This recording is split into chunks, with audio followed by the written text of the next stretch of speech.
Okay, let's move on to the next one. All right, let's go to Job 1 and 6.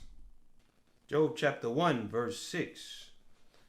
And I'm pretty sure, Salaki, I'm pretty sure many of you have seen some of these examples in your life. Maybe not as extreme as this, as being judged to a fiery furnace, or told that, if you don't go into this, if you don't accept this type of, this medical infiltration, or if you don't do this or do that on the job, we're going to throw you into a fiery furnace. I'm pretty sure it hasn't been that extreme, but many of you have been told that if you don't do this, you're going to be put off the job, or if you don't do that, we're going to,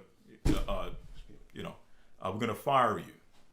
Okay, so many of you have stood for what you believe in, and because of that, certain things around you on the job they've moved to accommodate you in many of these situations.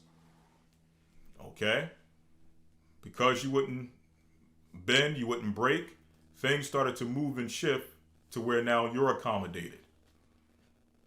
Okay, more so than you acquiescing, and now you're having to deal with the long-term effects of some of the decisions you made just to keep a temporary place of hire. Okay, but let's read Job 1 and 6. Job 1 and 6. Now there was a day when the sons of God came to present themselves before the Lord, and Satan came also among them. And the Lord said unto Satan, When comest thou? Then Satan answered the Lord and said, From going to and fro in the earth, and walking up and down in it. And the Lord said unto Satan, Hast thou considered my servant Job, that there is none like him in the earth? A perfect and an upright man, one that feareth God, and escheweth evil. Then Satan answered the Lord and said, Doth Job fear God for naught? Hast not thou made an hedge about him, and about his house, and about all that he hath on every side? Thou hast blessed the work of his hands, and his substance is increased in the land. Right. Now, what's powerful about this story is which is something that we probably miss as we read the story of Job. We know, of course, the story of Job is powerful in the sense that it shows us the importance of remaining patient, okay, and enduring in the face of tribulation, and enduring in the face of sickness, enduring in the face of going through something and you don't know why you're going through it, and having to endure and finding out at the end of it why you're going through it. Okay, it's powerful in that sense. But another powerful aspect about the book of Job, especially in the opening, is the fact that the Most High is having a conversation in heaven, in the heavenly council, with Satan present, concerning some man on earth. Okay? Which is powerful in the sense that many of us think that the Most High don't even see or consider how we're operating on a daily basis. We think that what we do on the earth goes unseen. We think that what we do on the earth is minuscule. There's many things, there's wars going on in the earth. There's all types of, high level, major plots and just various things that are taking place throughout the four corners of the earth. What time does the Most High have to consider me and what I'm doing on a daily basis? Okay? And to think that, to have that mindset is actually wrongful thinking.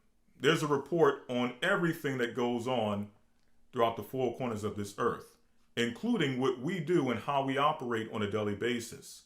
Nothing we do goes unseen. And when we're walking in the righteousness of the Most High, when we're walking in faith, when we're walking as examples and being used as vessels for the Most High sees that, even though the people around you may not see it, may not bear witness to it. The Most High sees it, okay? And that report is made to him on a daily basis of what's going on with you in this earth. No matter how small or how minuscule you may think you are, the Most High sees all. He sees you. And that's the powerful thing about this book of Job when we're reading this opening and a conversation is happening in heaven with the God who created all things about one man. Okay? Read on. Job 1:11. But put forth thine hand now, and touch all that he hath, and he will curse thee to thy face.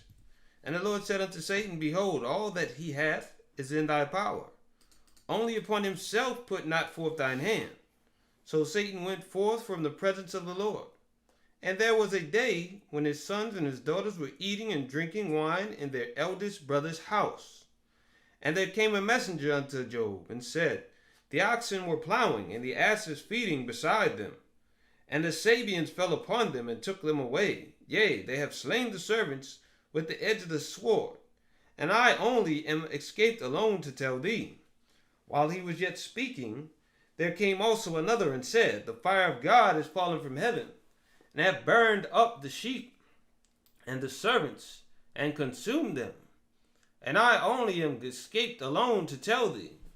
While he was yet speaking, there came also another, and said, The Chaldeans made out 3 bands, and fell upon the camels, and have carried them away, yea, and slain the servants with the edge of the sword. And I only am escaped alone to tell thee. While he was yet speaking, there came also another, and said, Thy sons and thy daughters were eating and drinking wine in their eldest brother's house. And behold, there came a great wind from the wilderness, and smote the 4 corners of the house. And it fell upon the young men, and they are dead, and I only am escaped alone to tell thee. Then Job arose and rent his mantle, and shaved his head, and fell down upon the ground and worshipped, and said, Naked came I out of my mother's womb, and naked shall I return thither. The Lord gave, and the Lord hath taken away. Blessed be the name of the Lord. In all this Job sinned not, nor charged God foolishly. So basically everything was taken from Job, from his substance to his family. Okay, his children were killed. Okay, everything was taken, right? And naturally, when this happens, the first thing that we try to find out is, what do we do to deserve this? What have we done against the Most High for him to curse us so harshly? Okay? But, again, because Job was patient, Job said to himself, well, the Lord gave, and the Lord hath taken away. Naked I came into this earth, and naked shall I leave. I came into the earth with nothing, I shall leave with nothing. The Most High gave me my children, he gave me my substance, okay? And the Most High took it away. As hard as it is to lose your substance and to lose your children and things of that nature, Job respected it.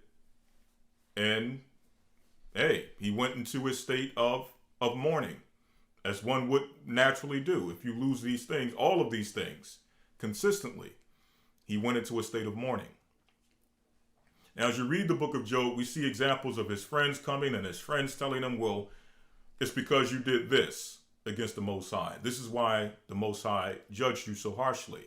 It's because you did that is the reason why the Most High judged you so harshly.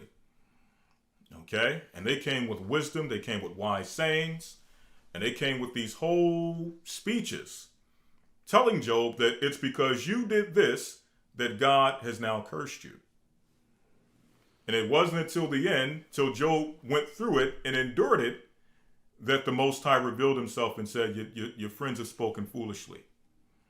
It's none of those things that they have said. Okay? This was a trying of your faith. That's all this was.